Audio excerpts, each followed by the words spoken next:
Bapak Ibu sekalian, mari kita bersyukur memuji Tuhan. Kekuatan di hidupku,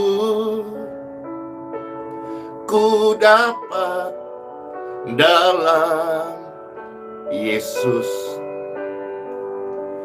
Dia tak pernah tinggalkanku, setia menopangku, berseru dan berharap, berharap dalam Yesus. Ajaib Kau Tuhan Yesus, ajaib Kau Tuhan, penuh kuasa, sanggup pulihkan keadaanku. Dalam tangan-Mu seluruh hidup kami tak akan goyah selamanya. Siapa yang percaya di dalam Yesus, kekuatan kita selalu diperbarui oleh kasih karunia-Nya. Kekuatan di hidupku, ku dapat dalam Yesus. Amin. Dia tak pernah tinggalkanmu, setia menopangmu, berseru berharap, berseru, amin, berharap dalam Yesus. Oh,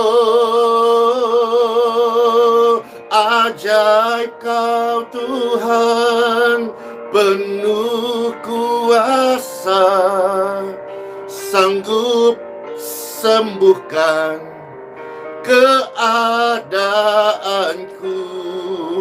Dalam tangan-Mu seluruh hidupku tak akan goyah selamanya.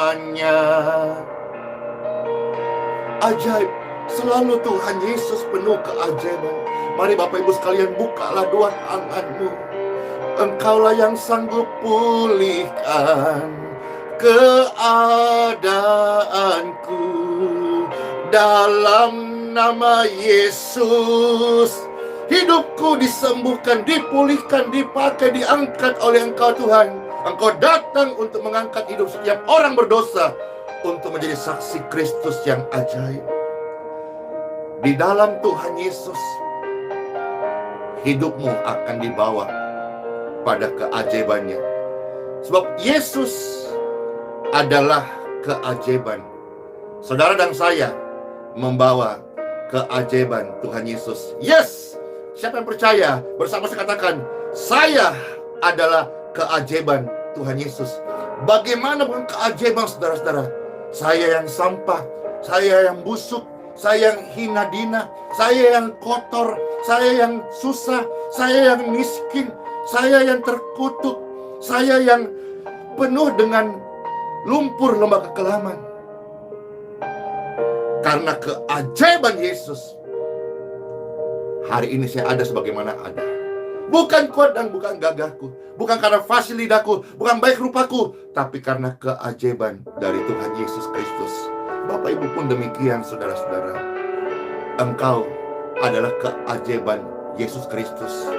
Di dalam tangannya, sampah masyarakat ini diubah menjadi keajaiban Yesus. Amin. Kekuatan di hidupku, ku dapat dalam Yesus. Dia tak pernah tinggalkanku, Dia tak pernah tinggalkanku, setia menopang, setia menopangku. Berseru berharap, berseru berharap dalam Yesus, dalam Yesus. Ajaib kau Tuhan, penuh kuasa, sanggup pulihkan.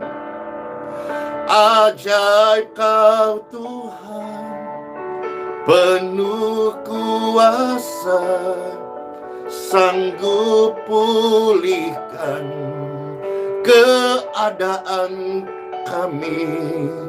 Dalam tangan-Mu seluruh hidupku tak akan goyah selamanya. Amin. Kekuatan kita dalam Yesus Kristus Tuhan. Kekuatan di hidupku, ku dapat dalam Yesus. Yes, amin. Dia tak pernah tinggalkanmu, setia menopangmu. Amin. Berseru, yes, aku berseru kepada Tuhan Yesus, berharap dalam Yesus. Amin. Ajaib kau Tuhan, penuh kuasa, sanggup sembuhkan keadaanku. Dalam tangan-Mu seluruh hidupku, yes, tak akan goyah selamanya. Ajaib. Tuhan Yesus selalu ajaib. Haleluya.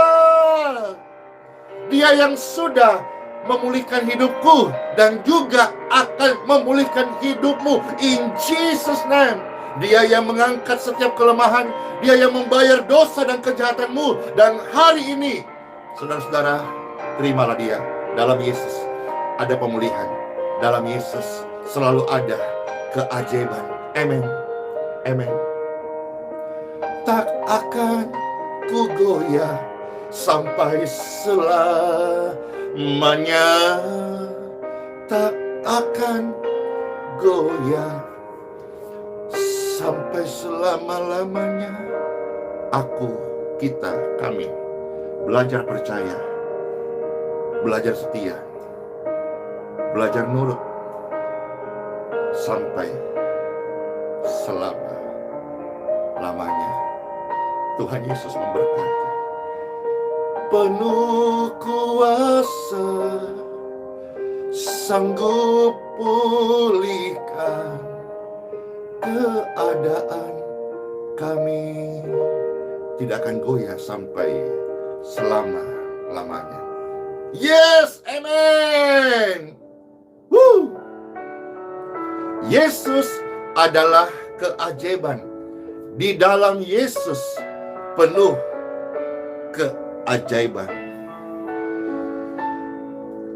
Time for Bible. Selamat mendengarkan saudara firman Tuhan. Firman Tuhan adalah keajaiban. Hidupku adalah keajaiban. Detak jantung yang Tuhan masih beri kepadaku hari ini adalah keajaiban. Mulutmu adalah keajaiban. Karena yang keluar adalah firman Tuhan Yesus. Matamu adalah keajaiban. Karena yang kita lihat jiwa-jiwa yang perlu dikasihi oleh Tuhan Yesus. Tanganmu adalah keajaiban. Karena tanganmu diurapi oleh Tuhan Yesus. Intinya adalah Tuhan Yesus adalah keajaiban. Barang siapa yang nempel kepada Tuhan Yesus, di dalam Injil Yohanes 15 ayat 7 berkata, jikalau kamu dalam Dia, Dia di dalam engkau, itu adalah keajaiban. Di dalam nama Bapa, Putra dan Roh Kudus, firman Tuhan Yesus keajaiban. Saat kami mendengar, telinga kami keajaiban, karena kami mendengar sabda firman Tuhan. Tempat di mana suara doa firman renungan terdengar, ruangan itu ada keajaiban, turun keajaiban. Di rumah sakit, di rumah tinggal, di kamar, di mobil, di kendaraan, di pinggir jalan, dimanapun suara keajaiban terdengar, keajaiban dari Tuhan Yesus turun memenuhi setiap insan, jiwa, setiap pribadi. In Jesus name. Bahkan termasuk di ruang isolasi mandiri, di ruang ICU.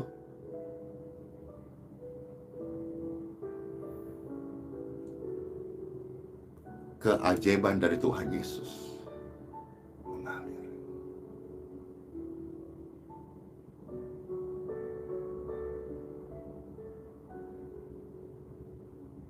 Mengalir. Terima kasih Tuhan Yesus, Engkau sangat mengasihi setiap kami.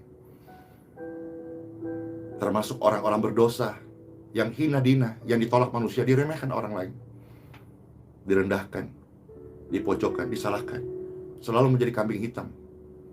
Tuhan Yesus begitu mengasihi setiap orang, termasuk orang berdosa.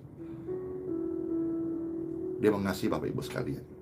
Dia mengasihi anak-anakmu. Dia mengasihi orang tuamu. Dia mengasihi hidupmu. Dia memberi engkau jalan hidup orang benar.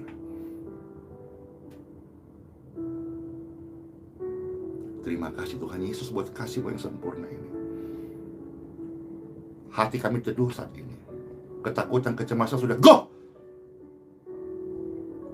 Damai sejahtera yang melebihi akal dan pikiran kami sudah melingkupi hati kami. Berfirmanlah ya Tuhan Yesus, perdengarkan firman-Mu yang penuh kasih, nasihat, ajaran, bimbingan, dorongan, teguran, ajakan, undangan, motivasi, didikan bagi kami semua. In Jesus name, I pray. Glory to God. Thank you Lord Jesus. Amen. Woo! Yesus adalah keajaiban. Anda dan saya membawa keajaiban Tuhan Yesus. Katakan amen. Ya, pembacaan firman Tuhan terambil dari Injil Markus. Ya, kalau kita melihat di dalam satu pasal Injil Markus ini, kita melihat perikop yang pertama di ayat 1 tentang kebangkitan Yesus. Yesus adalah keajaiban. Banyak nabi, banyak rasul,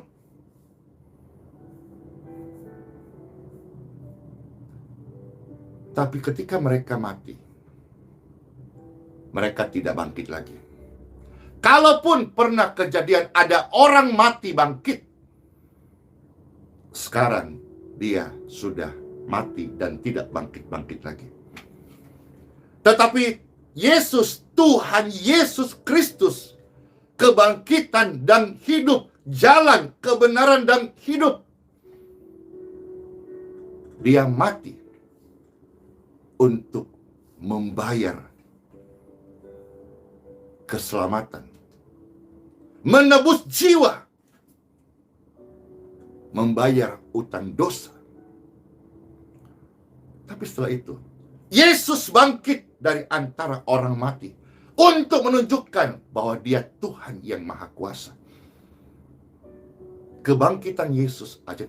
Kalau kita mundur kembali peristiwa kelahiran, kelahirannya ajaib. Pelayanan Yesus ajaib.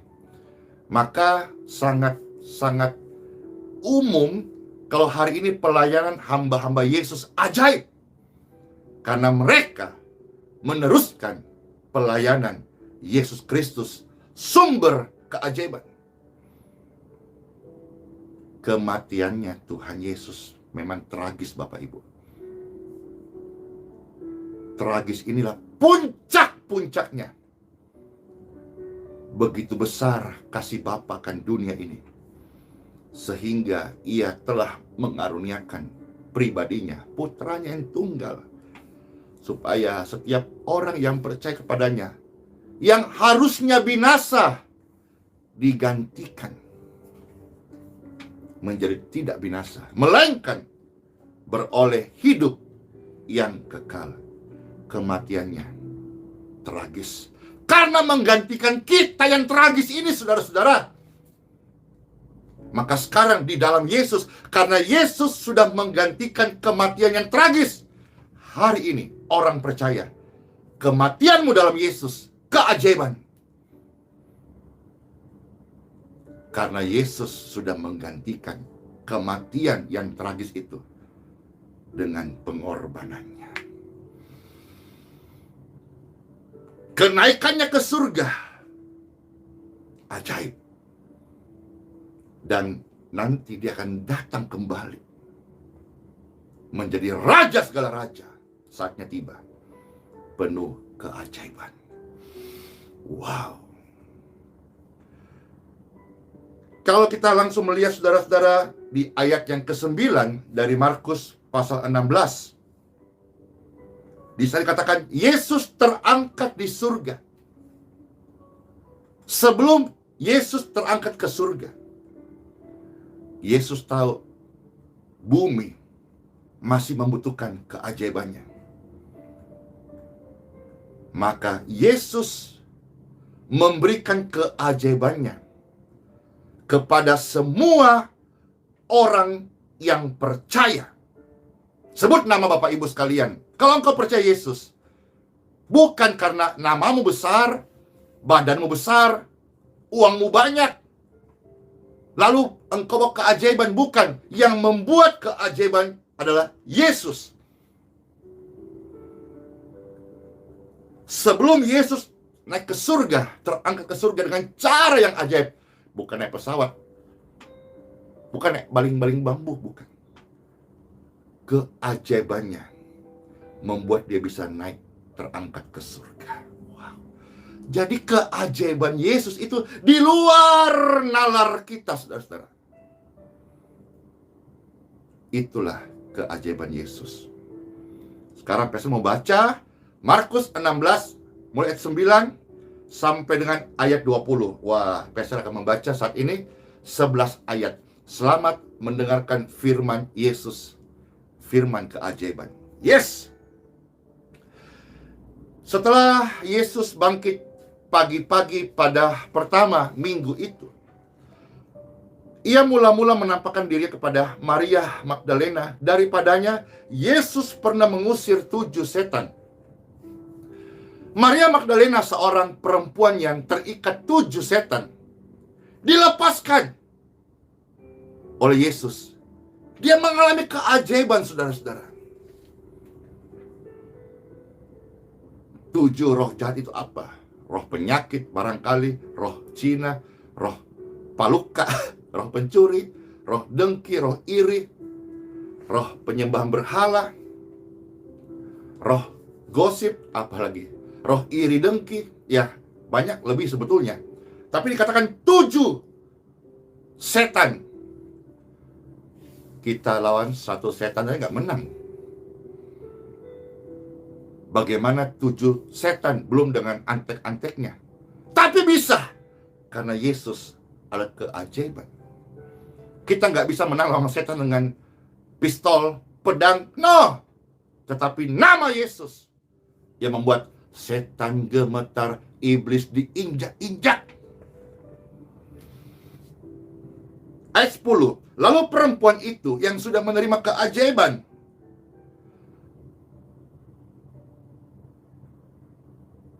kalau zaman ini kita mau lihat zaman perjanjian baru, ini pasti perempuan ini menjadi pribadi yang terzolimi. Pribadi perempuan ini pasti yang menjadi dibully oleh siapa? Orang-orang Farisi. Atau hanya memanfaatkannya. Maaf kalau dia jual diri, mungkin dipakai jasanya. Tapi setelah itu diolok-olok dan mereka cuci tangan, cuci kaki, tidak tahu apa-apa, pura-pura bersih. Tetapi tidak demikian di mata kasih Yesus yang penuh keajaiban. Dia melihat perempuan ini adalah objek kasih yang harus dia lepaskan, bebaskan. Lihat, cara pandang orang Farisi, cara pandang orang-orang ahli agama belum tentu sama dengan cara Yesus memandang orang-orang berdosa. Orang-orang Farisi melihat orang berdosa sebagai objek untuk dia bully. Tetapi Yesus melihat orang berdosa sebagai sasaran kasih-Nya untuk dia pulihkan. Setelah perempuan ini disembuhkan, dipulihkan, perempuan itu pergi memberitahukan kepada mereka yang selalu mengiring Yesus dan yang pada waktu itu sedang berkabung dan menangis. Ketika mereka mendengar bahwa Yesus Kristus hidup, amin, dan sudah disaksikan oleh mereka, tetapi mereka tidak percaya. Mereka tidak percaya keajaiban Yesus. Artinya apa?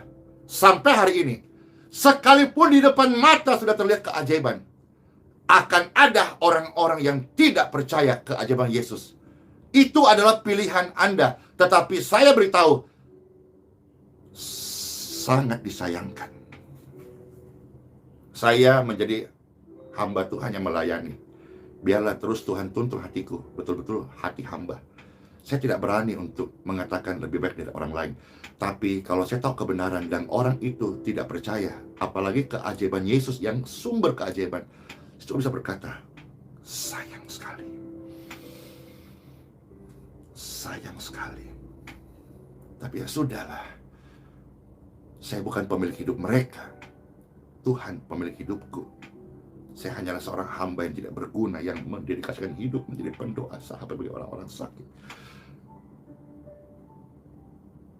Saya hanyalah seorang berdosa yang dilepaskan oleh Tuhan dan hari ini menjadi saksi Tuhan, melepaskan, menyembuhkan aku. Itu aja. Mereka tidak percaya. Ayat 12. Sesudah itu ia menampakkan diri lagi dalam rupa yang lain kepada 2 orang dari mereka. Ketika kedua dalam perjalanan keluar kota, lalu kembalilah mereka dan memberitahu kepada teman-teman lain. Tetapi dalam jumlah lebih besar lagi, mereka pun tidak percaya. Jadi artinya hari ini, tidak perlu kita paksakan kehendak kita kalau ada orang tidak percaya. Tidak usah ngotot Bapak Ibu. Yesus pun tidak ngotot. Yesus tidak berkata, kalian semua duduk. Kita cari duduk persoalannya. Kenapa kalian gak percaya kepadaku sih? Nah, tidak perlu ngotot, tidak perlu paksakan kehendak. Lakukan bagianmu, hai orang-orang yang percaya, tanpa maksakan kehendak. Mereka tidak percaya, ya sudah. Akhirnya Yesus menampakkan diri lagi kepada 11 orang itu. Ketika mereka sedang makan. Dan apa? Yang berhak mencela ketidakpercayaan seseorang, atau yang berhak menghakimi keimanan seseorang, only Jesus. Yesus di sini secara vulgar berkata, saya celah kalian. Apa dicelah? Bukan raut wajahnya, bukan pendidikannya, ketidakpercayaan mereka dan kedegilan hati mereka. Karena hati mereka keras dan mungkin IQ terlalu tinggi atau otaknya merasa terlalu pintar, sehingga dia nilai semua itu termasuk kuasa Yesus dengan otaknya yang hanya tidak lebih sekepal genggaman tangan ini. Yesus akhirnya mencela mereka.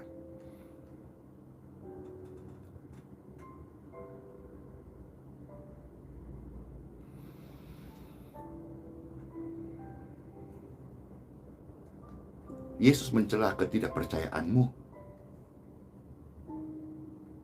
Sementara kamu hari-hari mencela orang-orang yang percaya keajaiban Yesus. Nah, di sini Yesus mencela ketidakpercayaanmu.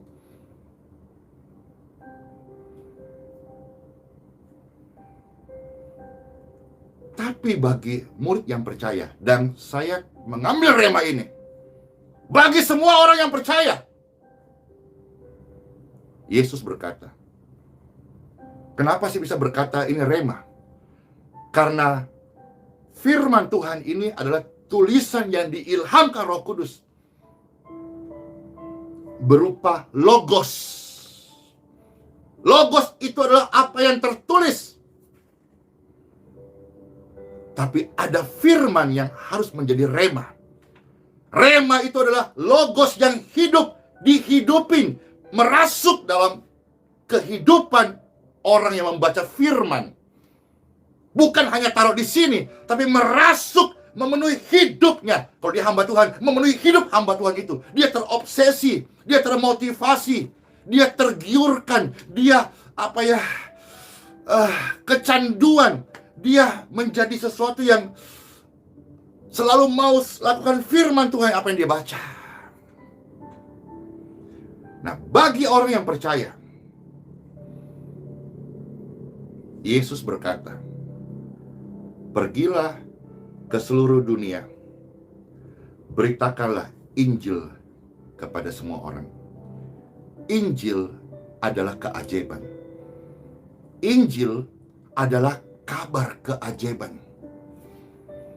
Bagaimana tidak? Ada orang yang meninggal, lalu datang hamba Tuhan berkata, janganlah bersedih, karena tubuhnya sudah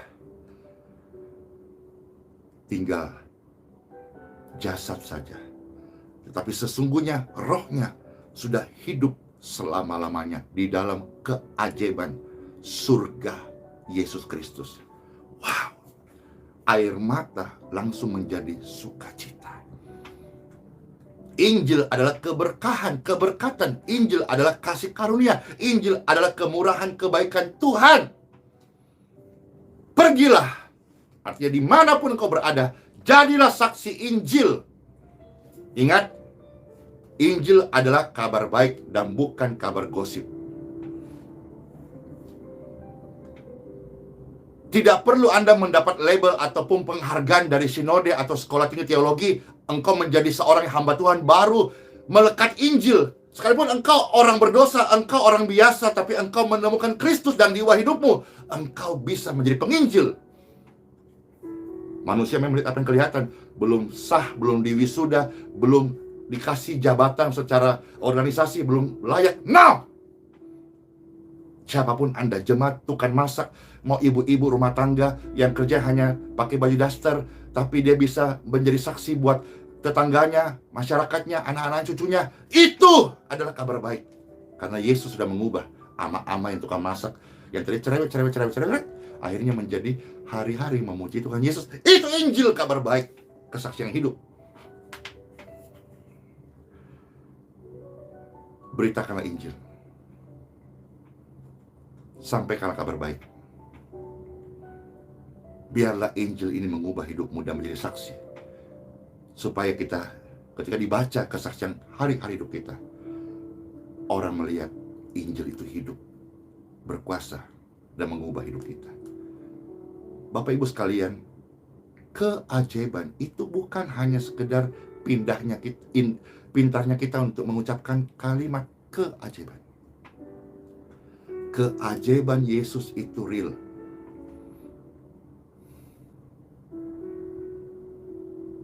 Saya mau contohkan banyak hal, tapi Bapak Ibu pasti sudah banyak melihat kesaksian. Maka yang hadir ini sampai 10.000 lebih.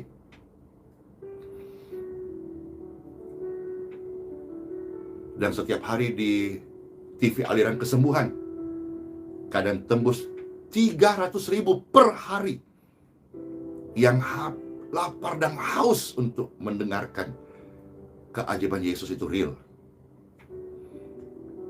Beritakanlah kepada setiap orang.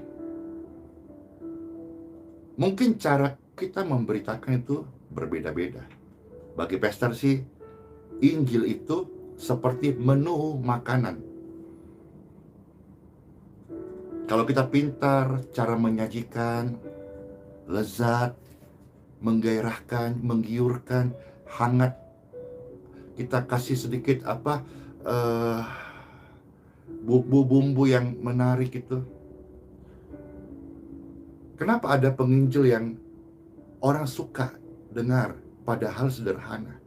Kenapa ada penginjil yang sudah sekolahnya sampai istilahnya kalau ini sudah di samping surga barangkali, tapi orang nggak suka dengar? Cek cara penyajian Injil yang kau sampaikan. Karena terus terang ya, khususnya hamba Tuhan itu, dia akan menyajikan sesuatu tidak mungkin tidak luput daripada isi otaknya.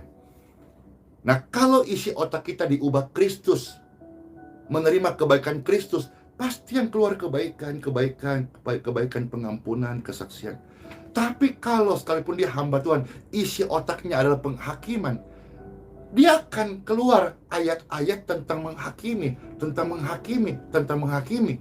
Yang dia beritakan Injil, tetapi sumber otaknya orang Farisi. Maka saudara-saudara, pastor sendiri tidak berani ngomong banyak tentang orang lain, tentang diri saya. Setiap hari saya pasti minta, Tuhan pimpin hidup saya, Tuhan kata-kataku, dan selalu minta Tuhan koreksi dalam hadirat Tuhan. Tuhan, saya banyak salah, banyak keputusan yang salah, banyak keangkuhan, kesombongan, kata-kata yang mungkin gak memuliakan Tuhan, sifat-sifat yang egois. Saya terus minta ampun, saudara-saudara. Biarlah saya semakin di hadapan Tuhan merendah terus, tapi di hadapan manusia saya terus menjadi kesaksian. Ayat 16. Saat kita memberitakan Injil dengan menu, dengan DNA, dengan warna, dengan cara, dengan keunikan kita masing-masing, nanti ada orang yang percaya. Jadi yang utama bukan tugas kita membuat orang percaya. Tugas kita analah memberitakan Injil dengan cara-cara sesuai apa yang Tuhan kasih. Warna, keunikan, orang berkata talenta, karunia, apakah itu? Sampaikan dengan caramu sendiri. Contoh, Pastor Andy lahir besar di Makassar. Maka ketika pastor bicara dengan orang-orang Makassar, dede, kungai sekali ki, sampaikan kabar baik, siagan yang ngasen tahu. Orang Batak gak bisa meniru ini, dan saya pun gak bisa meniru cara orang Batak. Pakai menumu sendiri, pakai caramu sendiri. Karena ketika Tuhan milih Anda, Tuhan tahu Anda mampu dengan caramu, dengan keunikanmu. Jadi ketika pastor bicara kabar baik kepada orang-orang Sulawesi Selatan, Makassar, itu familiar. Ya, ini contoh kira-kira begitu. Jadi pastor tidak perlu, wah dia fasih berbahasa Batak ya. Kalau bisa belajar puji syukur, tapi kalau tidak ya, memang akan ada Tuhan kirimkan, bangkitkan orang-orang dari suku Batak yang akan menangkan mereka. Demikian pun bangsa-bangsa. Pastor nggak terobsesi, meskipun hari ini banyak undang California, Amerika, luar negeri, Malaysia, Singapura, sampai ke India, sampai ke barat sana, yang tempat yang pastor belum pernah pergi sama sekali. Paspor ada sih, cuma mungkin sudah mati kali. Nggak terobsesi. Kenapa? Saya dilahirkan orang Indonesia. Saya tahu di Indonesia masih banyak orang-orang yang membutuhkan mendengar, melihat kabar baik ini. Saya nggak terobsesi untuk mau sampai ke Afrika gitu, enggak. Amerika enggak. Karena saya tahu Tuhan bangkitkan orang Afrika, Tuhan bangkitkan orang India, Tuhan bangkitkan orang Amerika untuk memenangkan jiwa-jiwa itu. Saya belajar sampai hari ini, terus belajar. Saya nggak mencari perkara besar, saya belajar perkara kecil. Kalaupun ada perkara besar, biarlah datang dari Tuhan Yesus. Saya setiap hari turun ke jalan, bagi-bagi uang, bagi-bagi berkat, mendoakan orang, kesaksian, tanya orang di sekitar lingkungan di mana saya berada. Area, radius, lebih jauh lagi hari ini. Mereka kenal. Mereka bukan kenal saya sebagai pendeta, bukan kenal sebagai hamba Tuhan yang terkenal, bukan. Mereka mengenal saya sebagai pribadi yang, ya apa adanya, sahabat mereka. Datang, senyum, minum bareng, makan bareng, ngobrol bareng, duduk bareng, jongkok bareng, ketawa bareng. Ini cara saya. Dan Tuhan Yesus pungut saya dari sampah. Tuhan Yesus pungut saya dari lembah kelaman. Tuhan Yesus pungut saya dari jalanan. Saya kembali ke jalanan. Tidak sama dengan orang jalanan, tapi saya kembali dengan membawa berkat-berkat bagi orang di jalanan. Karena Tuhan Yesus. Dari sana Bapak Ibu, kalau ada orang percaya, puji syukur. Tapi bukan bagian saya membuat orang percaya. Tugas saya hanya menyajikan Injil, kabar baik. Ayat 16 berkata, nanti akan ada yang percaya dan mereka memberi diri dibaptis, terjadi keselamatan. Yes. Tetapi ketika saudara-saudara sudah menjadi saksi, bersaksi, membawakan Injil dengan cara hidupmu, teladanmu, perbuatanmu, mereka tidak percaya Yesus, ya bukan juga bagian kita.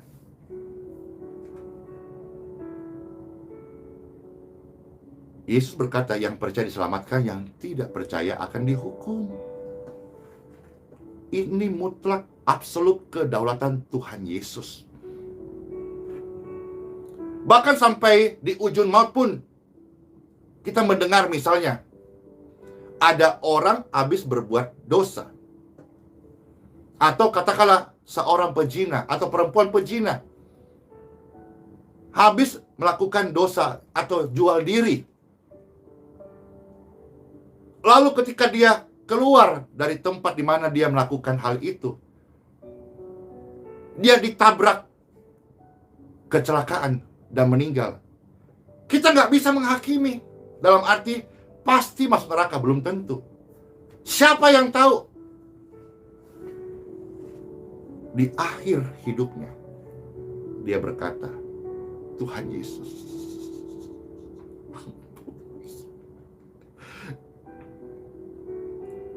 mana ada yang tahu? Tapi Yesus omniscient, dia maha tahu. Maka hal-hal ini Bapak Ibu tidak kita dapatkan di bangku sekolah teologi, bangku sekolah kita tidak ada. Ini kita dapatkan di jalanan. Kita nggak pernah tahu kan. Di akhir hidupnya dia minta ampun. Sebaliknya jangan juga sombong kita yang menjadi hamba Tuhan. Belum tentu di akhir hidup kita tetap setia. Kalau kita bermegah, bermegahlah karena Injil, karena Yesus, karena Tuhan, karena pribadinya, karena kasih karunia-Nya, bukan yang lain. Orang-orang yang melayani, siapapun Bapak Ibu sekalian, kalau engkau percaya Tuhan Yesus dan motivasi melayani jiwa-jiwa untuk kemuliaan Tuhan, pelayananmu, perhatikan baik-baik sejak hari kalau engkau percaya, pelayananmu adalah keajaiban, pemberitaanmu keajaiban, kesaksianmu keajaiban, doamu keajaiban. Ayat 17 berkata, keajaiban ini, tanda-tanda ini akan menyertai orang-orang yang percaya. Bukan hanya sekedar 5 jawatan seperti Efesus 4 ayat 11. Bukan cuma sekedar rasul, guru, penginjil, nabi, gembala. Bukan. Gembala itu pastor dalam bahasa Inggrisnya.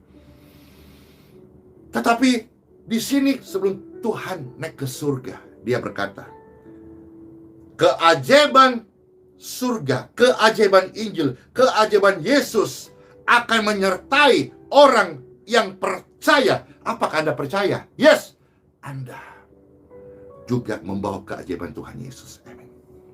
Mereka akan mengusir setan. Setan bukan tunduk karena namaku atau namamu. Bukan tunduk karena jabatanmu, jabatanku. Bukan tunduk karena sekolahmu atau sekolahku tinggi, bukan. Demikian pun bukan karena rendah atau tinggi sekolah seseorang, bukan. Setan tunduk kalau engkau membawa keajaiban Injil, itu Yesus Kristus. Mereka akan berbicara dalam bahasa-bahasa yang baru bagi mereka. Hidupmu yang diubah. Kemarin kata-kata kita kotor, sekarang baik. Bahasamu baru. Kemarin kita kalau ngomong fasik ya, lebih tertarik gitu. Sekarang tidak. Kalau menyembah Tuhan, kesukaanku. Bahasa kita menjadi baru. Dulu bahasa kutuk. Sekarang karena terima keajaiban Yesus, bahasa itu menjadi bahasa penyembahan. bahasa penguatan, bahasa-bahasa berkat, bahasa-bahasa yang baru. Hidup adalah keajaiban. Hidup untuk memberkati. Hidup menjadi terang. Hidup menjadi saksi.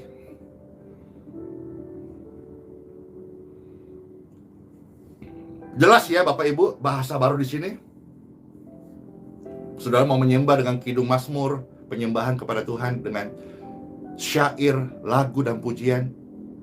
Intinya, kalau bahasamu itu sumbernya hatimu sudah dibaharui, keluar yang baik.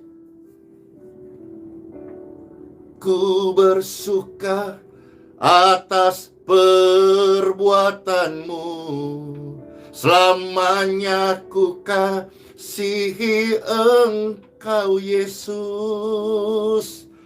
Tiada nama selain nama Yesus yang ajaib. Orang yang mendengarkan juga akan mengalami, merasakan, menikmati keajaiban surga.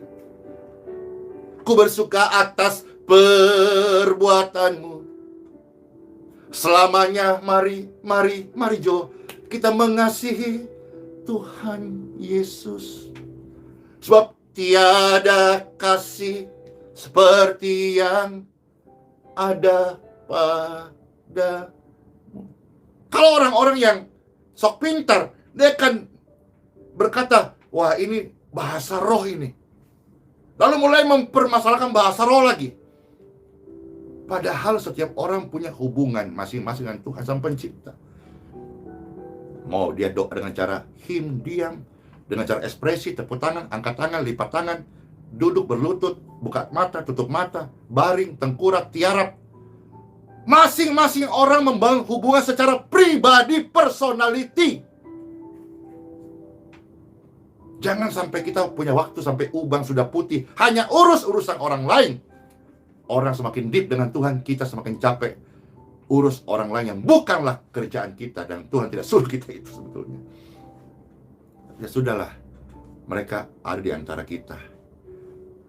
Yang penting kita selalu jangan lepaskan hubungan kita dengan Sang Pencipta. Manusia puji kita biasa aja, manusia kutuk kita juga biasa aja. Tapi suatu hari ketika Tuhan menjemput saya dan Anda, urusannya bukan dengan manusia, tapi dengan Tuhan Yesus. Ayat 18, 19, sampai 20 Pastor baca dan kita selesai. Orang-orang yang membawa keajaiban akan memegang ular, dan sekalipun mereka minum racun maut, mereka tidak akan mendapat celaka. Mereka akan meletakkan tangan atas orang sakit dan orang itu akan sembuh. Maksudnya apa saudara-saudara? Saat kita melayani, ketika ada orang merancangkan yang buruk kepada Anda, pelayanan Anda tidak mempan. Saya pernah mau diracun, mau diminum, tiba-tiba gelasnya pecah, jatuh ke lantai. Satu jalan orang jahat mau menghancurkan Anda, 7 jalan mereka lari terbirit-birit karena kuasa Tuhan menyertai Anda. Jangan Anda sok pamer, gue bisa minum racun nih. No, bukan itu. Tapi ketika engkau tulus, engkau melayani, terus ada orang-orang jahat mau merancangkan kejahatan buat Anda, tidak tembus. Jelas ya. Dan tanganmu adalah keajaiban karena Yesus. Engkau akan tumpang tangan atas orang sakit, dan orang sakit menjadi sembuh. Siapa yang menyembuhkan?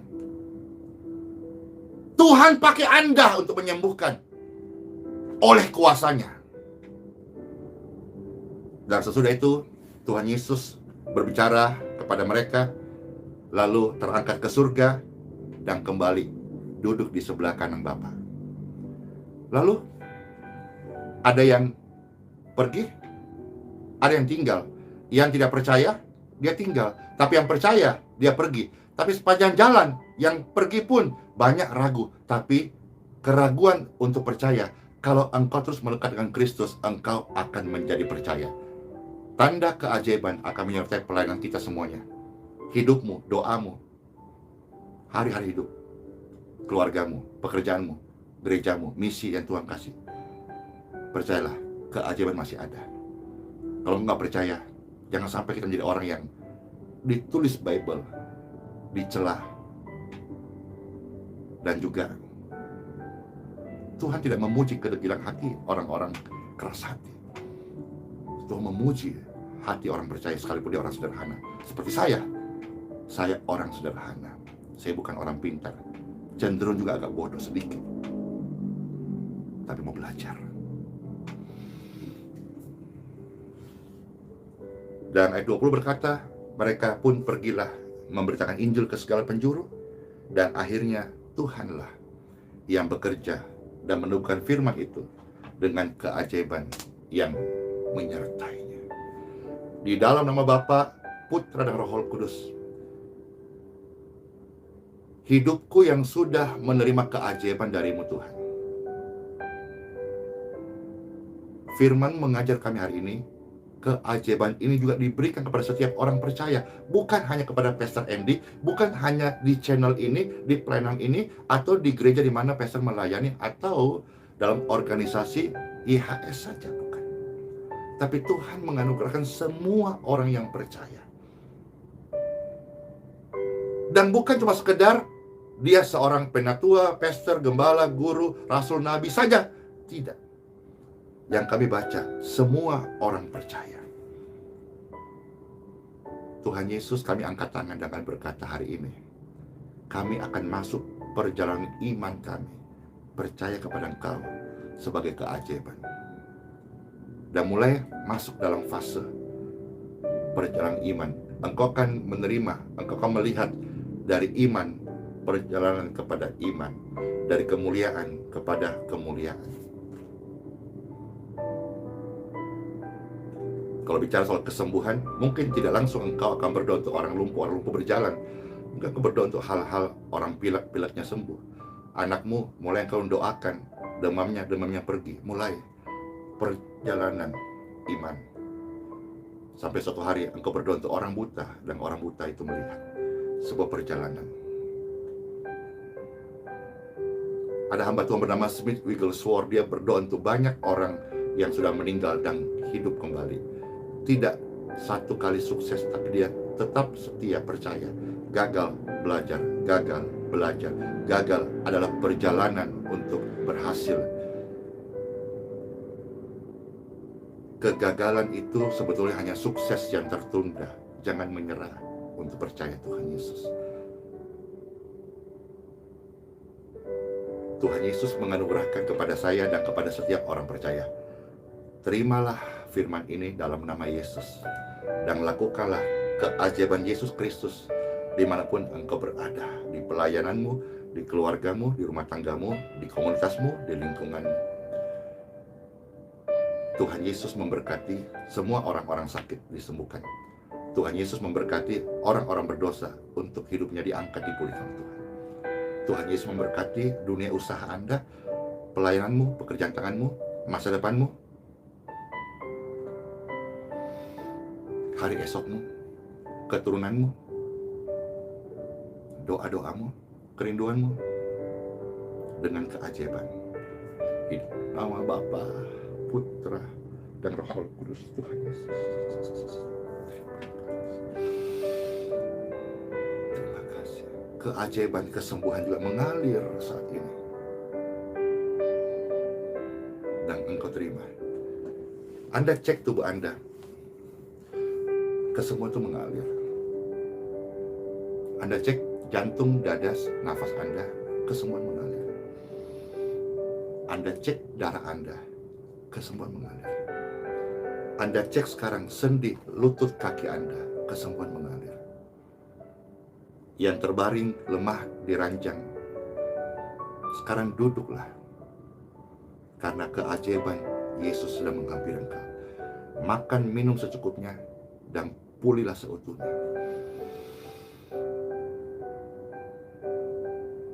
Terima kasih Bapa. Semua keajaiban ini, pemberian Yesus kepada hamba Tuhan, kepada saya dan Anda cuma-cuma. Maka lakukanlah, tunaikanlah, kerjakanlah, bagikanlah kepada orang juga secara cuma-cuma.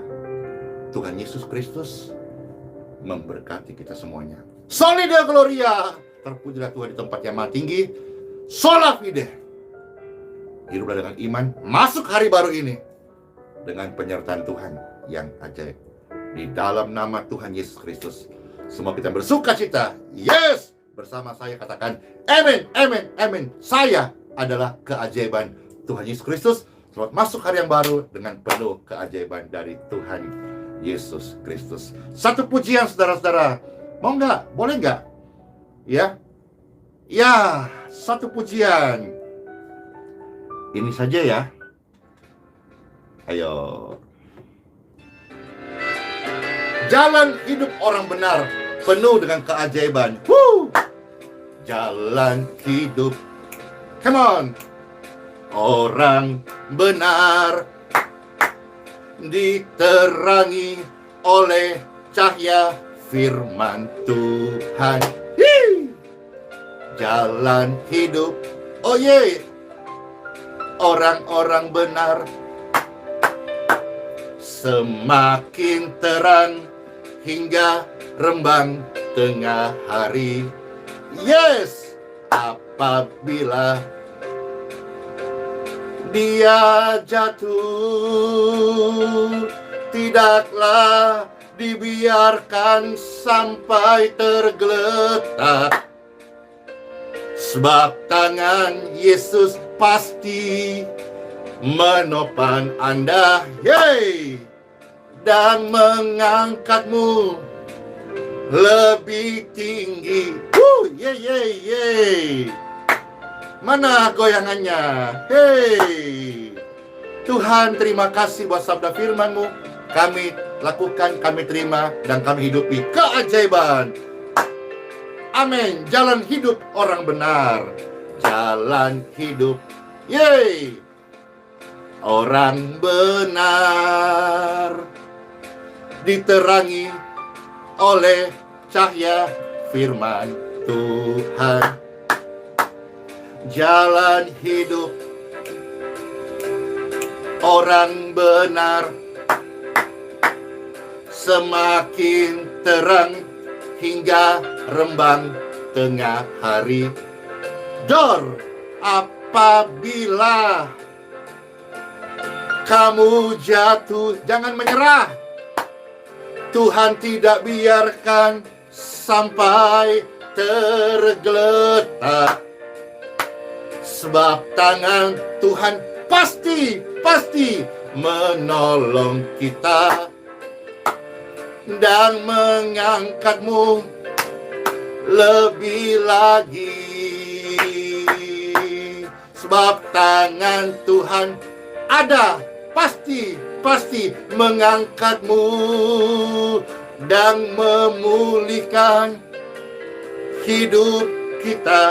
Hehe.